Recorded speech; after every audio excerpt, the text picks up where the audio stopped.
Testamento. Aquele homem que perseguia a igreja cristã e através de uma conversão genuína e verdadeira se tornou o maior teólogo, o maior exegeta, hermeneuta, missionário e fundador de igreja.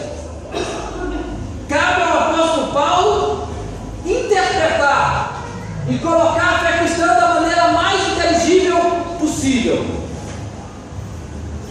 E o apóstolo Paulo, o livro no Novo Testamento, contém cerca de 4 ou 5 mensagens do apóstolo Paulo, ocasiões em que ele proferiu uma prédica, que ele proferiu uma teologia salutar.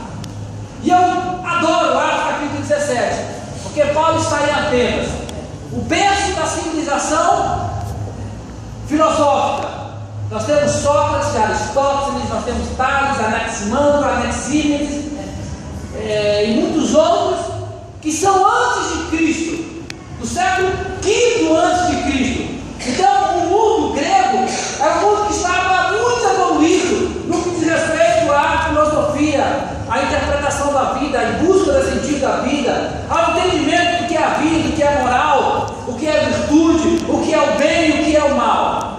Muito mais avançado que todos os outros povos. E de repente o apóstolo Paulo está ali, num lugar chamado Areópago. Areópago, na realidade, originalmente era um tribunal, mas naquela época o apóstolo Paulo não estava ali sendo julgado. O Areópago era um lugar onde as novas ideias, os novos pensamentos, as tendências intelectuais do momento, era ali realizado um debate, onde todo mundo poderia falar. E o apóstolo Paulo então vai até aquele local para se aproveitar das circunstâncias para pregar o Evangelho. E é interessante a maneira como ele lida, o início como ele lida. A partir do verso 23, assim diz a palavra de Deus. Por quê? Passando eu e vendo os vossos santuários, achei também um altar em que estava escrito: ao Deus desconhecido. Esse, pois, que vós honrais não conhecendo, é o que eu vos anuncio. Irmãos, a religião cristã, a fé cristã, ela está pautada e alicerçada e fundamentada na revelação e do anúncio de que existe um Deus. E um Deus que tem corpo no sentido não físico, mas um Deus que faz sentido. Não é um Deus panteísta, um Deus que aqui está Deus, ali está Deus, Deus está na minha roupa, Deus está nos animais, Deus está em tudo. Não é um Deus espírita, um Deus luz. Não é um Deus da sapiência, um Deus da filosofia, um Deus que é sabedoria no sentido de uma sabedoria vaga, uma sabedoria, algo intelectual apenas. Não é um Deus de energia, não é um Deus inanimado, mas que deu uma centelha e criou o mundo. Não. O apóstolo Paulo vem falar de Deus, Deus pessoal. O homem foi criado à imagem e semelhança de Deus. Deus vem falar e apresentar um Deus real, um Deus que tem sentido, que dá sentido. E ele é muito claro quando diz: vocês estão honrando a um Deus aqui que vocês não conhecem, porque o medo era tão grande de faltar alguns deuses, e colocou a um Deus desconhecido. E Paulo se aproveita e diz: é esse Deus que vocês estão honrando, sem saber que eu venho vos anunciar. E eu quero perguntar a você, que é um homem que se diz cristão: quem é o Deus que você anuncia? Quem é o Deus que você anuncia? Irmãos, se você muito cuidado com a televisão, porque muitas vezes o Deus que está apresentado lá é um Deus totalmente desvirtuado. Porque o que se apresenta hoje em algumas igrejas evangélicas, infelizmente, não é um Deus, mas simplesmente é um programa para o cara ser bem sucedido na vida, é um programa para o cara ser rico, é um programa para resolver algum problema de depressão, isso e aquilo. Porque a religião está pautada em uma única coisa: o homem tem que voltar para Deus. A palavra religião no latim, religare, significa justamente a necessidade do homem se ligar a Deus.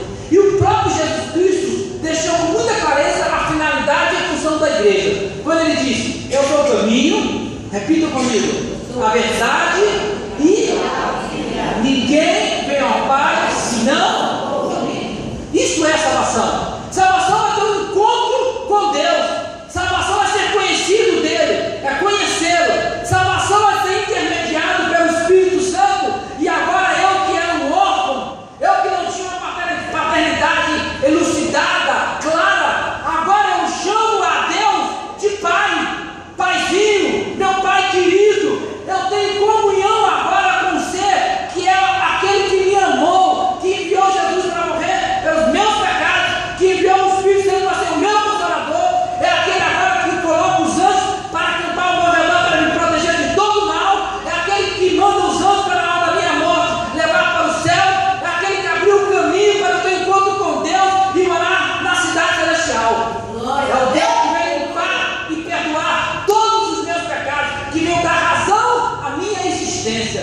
Percebe o que é religião? Percebe então o que é ser salvo? Percebe então a importância do cristianismo?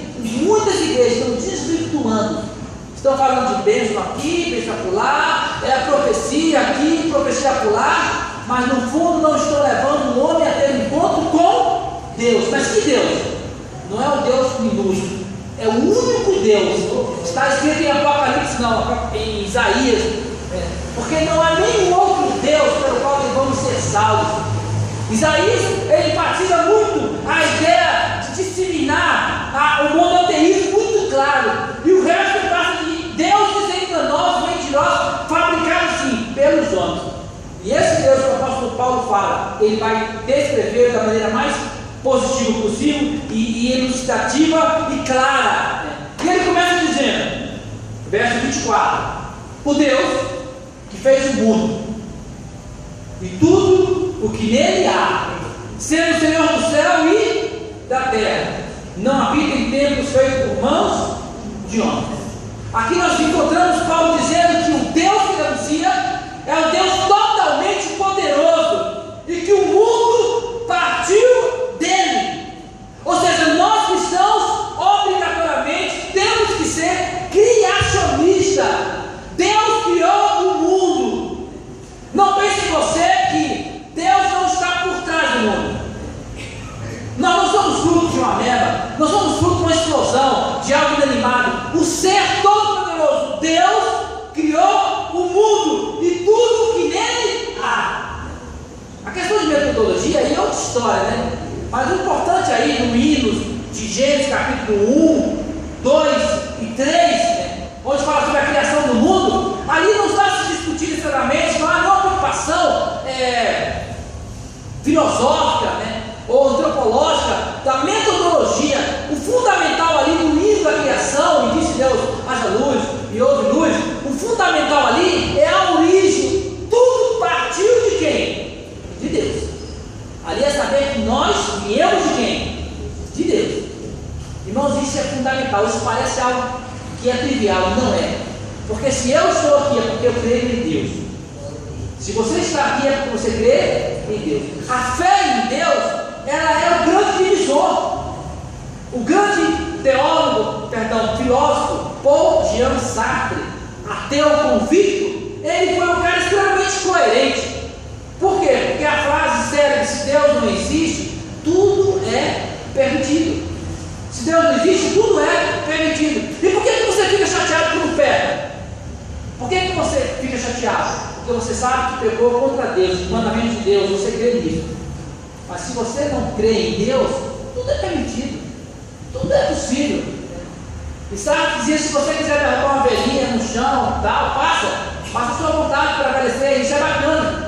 Mas irmão, nós cremos que Deus fez os céus, fez a terra. Mas Ele não só fez, Ele não só criou, que é uma teologia chamada deísta, de dado deísta, que diz o seguinte: Deus criou o mundo, deixou para lá. É como se fosse um relojoeiro. Tem relógio no braço? Quem fez? O relojoeiro. Cadê ele? Ele deu bola e passou para frente. Aí muitos dizem: não, existe um Deus, mas o Deus que fez o mundo, Ele abandonou. Ele ficou tão triste com a situação, Ele abandonou. E o mundo agora segue um curso aleatório, sem rumo, porque Deus abandonou. E isso é uma doutrina chamada deísta, muito perigosa, que muitos creem. Mas esse texto ele amarra, dizendo: Deus fez o mundo e tudo que nele há, sendo o Senhor dos céus e da terra. Deus não abandonou o mundo e tudo está nas mãos de Deus. Deus está no controle de todas as coisas. Pastor, mas por que está acontecendo isso e aquilo? Eu não sei, mas Deus sabe e Deus está no controle, porque Ele é o Senhor, não só o Senhor do céu, mas é o Senhor também da terra. A sua soberania há de prevalecer, e os salvos serão aqueles que reconhecem a soberania de Deus. No verso 25, Paulo ele vai desmistificar também uma ideia muito errônea. No verso 25 diz: Ele, Deus, não é servido por mão de homens, como que necessitando de alguma coisa. Há muita gente que vem na igreja na marra. Há muita gente que pensa que o dízimo. Eu me lembro que um rapaz ficou aqui para comprar a igreja. igreja, a primeira coisa que ele fez foi: está precisando. Rapaz, para mim chegou na igreja, está precisando, né? E foi tiro e queda. Eu não vi essa atitude assim, entendeu? Tem pessoas que compram Deus, compram a igreja, compram o pastor. Como se ele não estivesse aqui, não estivesse aqui, nada vai funcionar. Meu povo, a igreja de quem? Ele tira e ele coloca. Ele pode transformar pedras em pães. Ele faz uma mula falar. Ele não precisa de mim nem de você, no sentido técnico aqui não, tá bom? Que a igreja de quem? E tem pessoas que vêm para a igreja como se Deus precisasse, ó. Deus não é servido por mão de homens como se necessitasse de alguma coisa. Se você vem para cá é porque você necessita. Se eu estou aqui é porque eu necessito.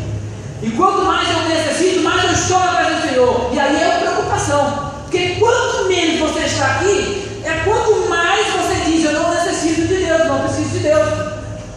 Isso é preocupante. Porque quanto mais você necessita de Deus, mais você deveria estar aqui aos pés de Deus. Então, muito cuidado. Paulo diz: olha, esse Deus que eu estou anunciando, ele não é palhaço, ele não é um coitadinho. Ele diz: é nós que precisamos dele desesperadamente. E ele vai dizer por quê. Continue olhando. Assim diz a palavra de Deus, né? Ele mesmo, Deus, é que dá a todos, vamos repetir comigo, a vida. Lá embaixo, gente. Ele mesmo é quem dá a todos, vamos repetir comigo, a vida, a respiração e todas as, vamos repetir de novo. E é ele mesmo que dá a todos a vida, a respiração e todas as coisas. E aí você bate no peito e diz: o que eu tenho eu consegui com meus esforços. A casa que eu comprei é minha. A esposa que eu tenho, porque eu fui Dom Juan, cheguei primeiro. Seu todo. O verdadeiro cristão, ele admite que todas as coisas, tudo vem de quem? De Deus. Deus deu a vida, Deus dá a respiração e todas as coisas. Por isso que o princípio da sabedoria é temer a Deus. E jovens, você que não tem nada hoje, só um pé de tênis cheio de chulé, uma cueca suja e outra rasgada, suja. Porque no dia que você crescer e começar a ter as coisas, lembre-se dessa mensagem. Aprenda que todas as coisas vêm de quem? De Deus. Não larga a igreja porque você conseguiu um carro, conseguiu um emprego, conseguiu um terno novo, conseguiu a gravata. Lembre-se que tudo vem de quem? De Deus. E esses homens serão abençoados por Deus. Porque milhões de pessoas estão afastadas da igreja, não tinham nada, mas teve alguma coisa, e os artistas não mexem nisso, né? Elvis Presley, Robertinho de Recife, Gessé, esse Cavaleiro Cruz, tudo batista. Segundo a Igreja Batista não é em Boa Viagem, quando eu estava lá, entendeu? Muitos jogadores de futebol começam na igreja. Quantos evangélicos começaram pobrezinhos, aí foi crescendo, e de repente abandonam. Gente, tudo vem de Deus, Deus dá a todos. A partir do verso 26, ele vai começando agora a sair da parte mais genérica e colocar em algo mais específico. Porque Paulo tinha interesse, a mensagem é evangelista. E ele diz assim: Deus, de um só, fez toda a geração dos homens. Não é isso? No verso 26. E de um só, fez toda a geração dos homens para habitar sobre a face da terra. Verso 27. Para que Deus criou o homem? Para que Deus te criou? Vamos repetir o verso 27 comigo? Para que buscasse ao Senhor. Parece que tem um problema. As pessoas estão procurando a igreja para receber algo, receber a famosa bênção, né? Não é isso? O cara está com dor de barriga, o cara está querendo emprego, está querendo casamento, né? Quer um milagre na justiça. Está tudo errado, porque você deve vir para casa, para a igreja, para quê? Para buscar a Deus. Só que a economia de Deus é engraçada. Quanto mais você busca Ele, Ele vai te dar. E quanto menos você busca Ele e busca para você, menos você tem. É o que Jesus Cristo disse: aquele que quiser salvar a sua vida, perderá. Os homens mais santos, a os mais abençoados são aqueles que negam a si mesmo e vêm para a igreja para buscar a Deus e adorar a Deus. E aí Deus abre as portas de bênçãos, sobeja e sobra. Mas quantos vêm para a igreja apenas com o intuito mesquinho, egoísta, egocêntrico, de ser abençoado, que não está nem aí para o teu vizinho? Esse é o cara que vai ter medo e a cara que vai perdendo mais, porque as suas orações não são ouvidas, porque como diz Tiago, oram e pedem, mas não recebem, porque pedem mal, para satisfazer o desejo. No dia que você aprender a não orar por você mais e orar pelo outro, você vai ver uma reviravolta na sua vida. Quantos de vocês têm orado pelo pastor da igreja? Falado mal, falado bem, falo também, mas de orar, jejuado, passa a tarde, ao invés de ficar assistindo o show da televisão, gasta uma hora, assim, uma pessoa, aquele homem, tem aquela voz aguda que ele tem, o pastor Mauro, ele vai brincar, tá? Unja o teu céu, quero ouvir a palavra de Deus, quero ter a salvação. Quantos oram à tarde? E muitos pastores não têm sucesso, não é por causa dele não, é porque a igreja não ora com o seu pastor, sabia disso? Quantos de nós oramos uns pelos outros? Está aqui, gente, de um só fez, para que buscasse a Deus. Verso 28, ele continua descrevendo a grandeza de Deus. Nele vivemos, em Deus vivemos, nele nos movemos, e nele nós existimos. Gente, você tira Deus da vida, o que sobra? Nada. Vocês vão para um piquenique, vão para ser bom, maravilhoso, mas isso não faz sentido nenhum. Se Deus não existisse, a grandeza de nós cristãos é porque nós sabemos quem nós somos e quem é Deus. Em Deus vivemos, nos movemos e existimos. E não é um nome genérico, Deus, D-E-U-S, Deus. Quem é Deus? Pergunte ao incrédulo, pergunte a qualquer pessoa que anda na rua, quem é Deus? Ele vai se abandonar todo, ele vai se enrolar todo, ele vai ficar confuso, porque ele vai chamar de uma força poderosa, de algo, né? Mas pergunte para o cristão verdadeiro, quem é Deus? E ele vai falar, Deus é aquele que me ama, e ele vai descrever que morreu na cruz para me salvar, que se importa comigo, que me chamou pelo nome no ventre da minha mãe, que preparou um novo céu e uma nova terra. Ou seja, é isso que eu estou tentando transmitir a vocês. Ser cristão genuíno e verdadeiro é ter um encontro com Deus, saber quem é Deus. Nele vivemos, nos movemos e existimos. Ah, mas a igreja está chata, a mensagem do pastor está vazia, nada funciona porque você não tem Deus. Porque quem tem Deus vai para a igreja, ele pode estar na África, na Ásia, no Afeganistão, em qualquer lugar do mundo. Ele vai ter um prazer enorme de estar na casa do Senhor, porque Deus ali está. Agora, quem é que sai da igreja, não tem Deus, ele não vai precisar de nenhuma igreja, nenhuma igreja vai fazer isso, porque ele não está buscando Deus e não conhece a Deus. Está buscando favores de homens, e todos nós somos pecadores, e todos nós erramos e falhamos. Mas vem para Deus, se encontra com Deus. Você vai olhar para o biscoito, para esse negócio que está largador aí e vai dizer, biscoito é bonito, biscoito eu te amo. Agora o homem sem Deus vai dizer, como o cara bota um negócio na orelha desse, sai do capeta, né? Sai fuma e bota um cigarro aqui nesse negócio para segurar, aí começa a monte de bobagem de besteira. Aquele de Deus, biscoito, eu te amo, cara. Você me ama, eu te amo, estou feliz que você está conosco aqui todos os domingos. Entendeu? Falando? Sério, avalie o seu coração, avalie a sua alma. Gente, por que estamos aqui? Para buscar o Senhor. Nele vivemos, nos movemos e existimos. Aí Paulo cita os poetas, como alguns dos nossos poetas disseram, pois somos também a sua geração. Continue no verso 29. Não, verso 30 agora. Eu estou terminando, depois eu vou terminar mais cedo, porque o assunto é muito sério, fala de Deus, não é brincadeira não. Agora ele vai entrar numa fase muito importante, que eu vou mexer com alguns aqui. E se você sentir vontade de sair, só a lista saiu que está com texto, o resto pode saber que eu acabei. Porque o negócio é sério. Eu falei que saiu, né?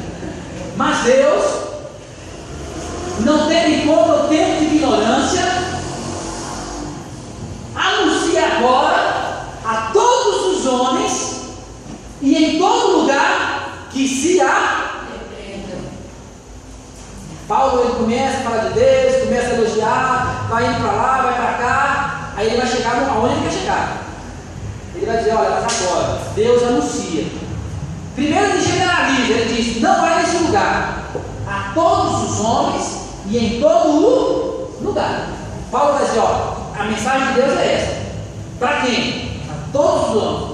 Qual é? Em todos os lugares.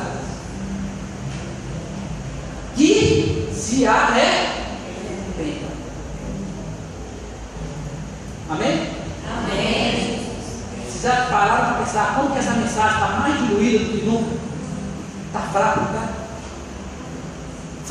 Dá uma semana que vocês estão ouvindo um pregador de televisão que você gosta.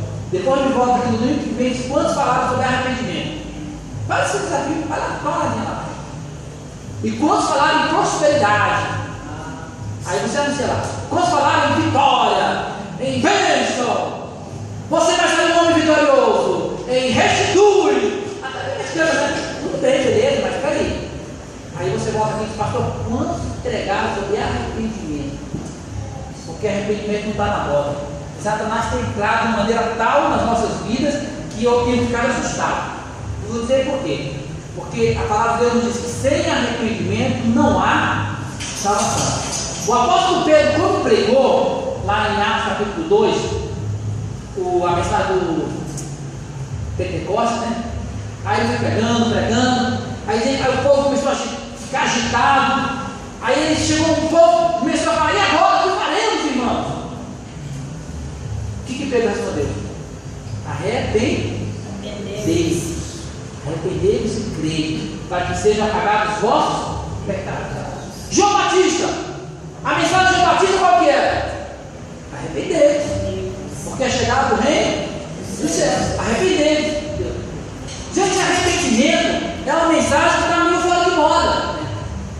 E não adianta você só entender a palavra grega, metanoia. É isso, estou vendo? Cadê o pastor Maurício? Mas metanoia. Metanoia, né? Mudança de mente. Está lá no meio, né? Mas não é também fraquinho. Você tem que entender o seguinte: arrependimento. O que é arrependimento? Que é diferente do remorso. Remorso é diferente. Judas Iscariotes pecou. Grave. Teve remorso. Ele foi lá tremendo. Quase não era querendo devolver, porque eu traí sangue inocente. E o que aconteceu com ele? Ele foi enforcado. Pedro negou Jesus. Judas vendeu Jesus. Pedro negou. E ele, quando saiu de lá, o que ele fez? Ele saiu, a Bíblia diz que ele chorou compulsivamente, amargamente. Gente, como seu pastor. Você quer saber se você é um crente espiritual? A sua vida espiritual tem que ser regada com lágrimas. Se você é um pouquinho farsa, é capa, é verniz de porta, você não aprendeu a chorar mais. Você é um homem frio, cheio de raiva, cheio de mágoa, cheio de ódio, cheio de certezas, cheio de colocações, cheio de filosofia. Cadê as lágrimas? Porque a palavra de Deus nos diz o quê? Bem-aventurados que choram, porque eles serão o quê? Consolados. E a principal lágrima, antes de chorar pelo outro, é chorar por si mesmo. Ninguém chora pelo outro se não chorar por si mesmo. É impossível ter uma lágrima sequer pelo outro. E o que nós temos visto? Nós temos visto nosso povo evangélico, não evangélico nem se fala, né? Mas o povo evangélico, pecando, e não sabendo mais o que é arrependimento. Não está achando espaço. A racionalização esse é um problema, é um termo filosófico, mas que serve para a teologia. A nossa racionalização tem sido tão grande, impedindo o arrependimento. Do tipo, caiu no sexo, caiu na área sexual. Aí o cara racionaliza: pastor, mas também tem tanto tempo que eu não faço isso, né? 10 anos, pastor. Eu estava na pindaíba, pastor, eu estava na pindaíba. Racionalização. O cara foi pego fazendo os cálculos na firma: pastor, meu patrão estava atrasado. Poxa, a empresa é tão rica, o meu patrão é injusto comigo. Eu ganho um salário mínimo e aqui eu movimento milhões, pastor. 10 reais, 20 reais não vai fazer falta. Isso é o quê? Racionalização. Você vai de fama para o irmão. Aí, mas irmãos, você. Não, pastor, mas ele falou primeiro mal de mim, ele falou primeiro mal de mim. Eu só estou revisando. Não é isso que a Bíblia ensina. Isso é o que? Racionalização. É a capacidade de tentar enrolar Deus. Em outras palavras, usar argumentos para tentar justificar. Irmãos, é uma coisa muito séria, porque a ordem de Deus é muito clara. Deus ordena em todo lugar que os homens se arrependem. E arrepender primeiro é sentir tristeza, é sentir dor, vergonha, é saber que o sangue de Cristo foi profanado. Porque toda vez que eu e você pecamos, nós estamos profanando o sangue de Cristo, porque Deus deu o melhor e nós estamos dando o pior. O sangue de Jesus foi derramado na cruz. O santo dos santos foi morto, imaculado, sem nenhum pecado, por mim e por você. Levou as nossas feridas, as nossas dores. E nós, de forma bem absurda, estamos fazendo coisas mais absurdas. Ser e passar pelo arrependimento é sentir a dor dos nossos pecados. Antes de ser contra qualquer pessoa, até mesmo contra nós mesmos, é contra Deus. É ser como o filho pródigo. Quando o filho pródigo olha e diz: Pai, peguei contra os céus e perante ti, já não sou digno de ser chamado teu filho. Essa expressão, peguei contra os céus e perante ti, é a mesma que José teve. Porque quando a mulher de Potifar assediou José, ele falou: não vou pecar contra o rei, e ele vai falar: não vou pecar contra Deus. Vou até aqui para frente aqui. Para essa besteira de ficar pensando: não vou pecar por causa do meu irmãozinho. Você é tolice, porque o cara é tão pecador quanto você. Besteira. Você tem que parar de pecar por causa de quem? De Deus. Eu não devo da minha vida a você, que você é mesmo de pé, de pedir: não vou pecar porque, coitado, não. Eu tenho que preocupar com quem? Deus. Deus que me julga. Deus que me olha. Entendeu? Entendeu, né? Isso é possível. Não vai me entender mal, não. Pode estar preocupado com você, que você não se preocupa comigo. Não é nesse sentido. É no sentido que nós perdemos a capacidade de saber que os nossos pecados é contra quem? Contra Deus. É o que Martin Lloyd Jones chamou. Chegamos no nível da igreja evangélica tão séria, ele usou a seguinte terminologia: a pecaminosidade do pecado. É como o pecado ele consegue te embromar, te enrolar de tal maneira que você agora está todo confuso, você não tem mais sensibilidade para com o pecado. Entendeu? Eu fiquei tão feliz que tinha um amigo da nossa igreja, já foi da nossa igreja, me encontrei com ela no xixi louco aqui, deve estar um pouquinho no pessoal louco aqui. Triste, ela estava fumando.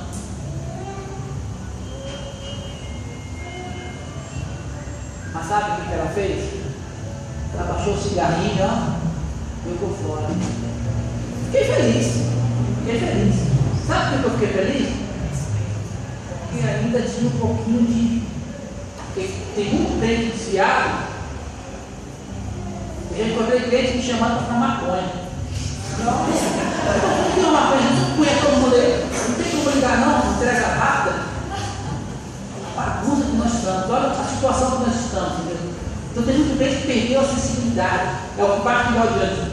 Pecaminosidade do pecado. Isso é grave. Isso é grave. Aí você chama o pastor de otário, você xinga o irmão, você faz aquilo e percebe que isso é coisa grave. Todo pecado é grave. Pedro teve uma visão. Pedro estava tendo um problema muito sério com os gentios. E o que Deus falou para ele? Não chame imundo aquilo que eu purifiquei.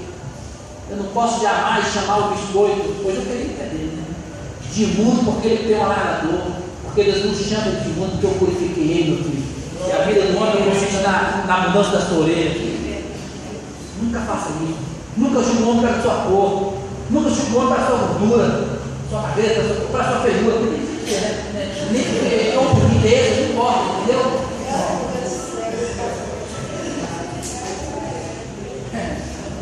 Verdade.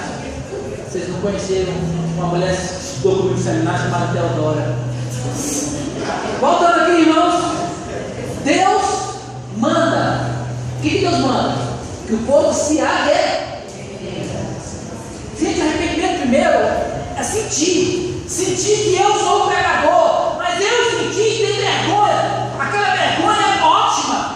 Como que eu fui capaz de fazer isso? Se você fez alguma besteira na vida e se perdeu a pergunta, como eu fui capaz de fazer isso? Isso é ótimo. Esse é o caminho do arrependimento. Porque se essa pergunta nunca vier na sua cabeça, você está enrolado. Você tem que fazer essa pergunta: como que eu fui capaz de fazer isso? Meu Senhor, e você tem que ter vergonha até de pensar no que você fez. Esse é o caminho do arrependimento, não é o outro caminho. Mas aí, com muita força pelo Espírito Santo, você então confessa o seu pecado, porque o arrependimento, primeiro, essa tomada de consciência espiritual de que eu sou pecador, e eu pequei porque eu quis, eu pequei porque eu sou um burro, eu pequei porque eu sou um pecador, e não porque o fulano sediou, porque o cara disse aquilo, porque meu pai era alcoólatra, porque minha mãe era prostituta, porque eu perdi o emprego, nada disso.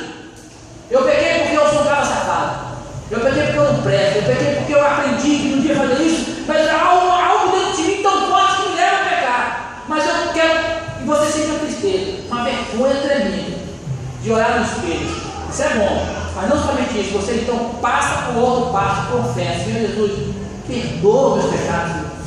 Senhor Jesus, só tu tens poder, e o salmista vai dizer: contigo está o perdão para que sejas temido. Isaías, ainda que os nossos pecados sejam vermelhos como escarlate, se tornarão brancos como a neve.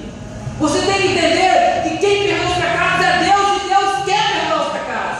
Mas você tem que fazer o quê? Confessar. Se confessarmos nossos pecados, Ele é fiel e justo para nos perdoar e nos purificar de toda injustiça.